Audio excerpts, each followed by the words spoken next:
kubor nag-slam jong unong san Hima. Ya, itu kereten ke jumpi? Nak ketik kiban sama doang. Nak isnong? Nah, lah soalnya. Sudah ini. Tapi itu yang ini. Indonesia Konstituency karyam kabeh rukham bela Kumbagi long shua hikilasen Ya jongki wei klem tenang Harap lu banang ni syakmat dengan lek hamba harus syuk kenapa? Indonesia ki kuan kasih paka karyam kabeh rukham bela Kumbagi long shua hikilasen Ya jongki wei klem tenang Pule naik pipa. Walang ide bukan yang benar kamu membiarkan tersalai. Walang ide wailani luar nak bujuk saya saya. Dia di pule mana? Idan lagi dia lagi muka, idan lagi kor lagi kiam. Kubur kiper Samla. Dia koridor nenau kalau isok ya on daryam.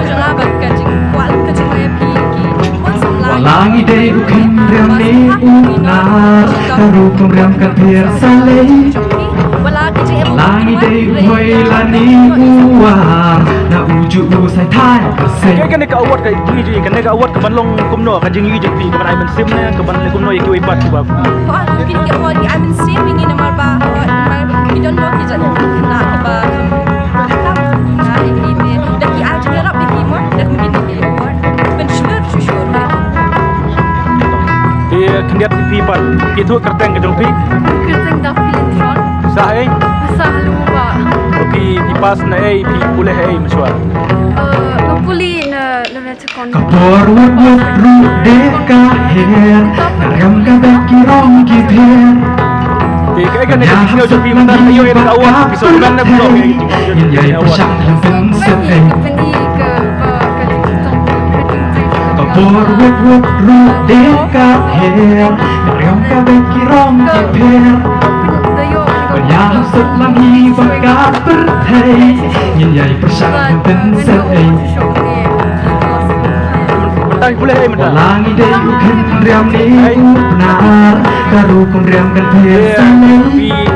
Kaya Jingai kaya kawan kan ajak Mynsiem yang dia pilih yang dua orang kawan.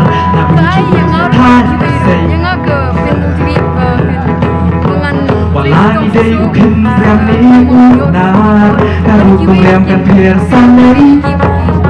Walang ide wailani uar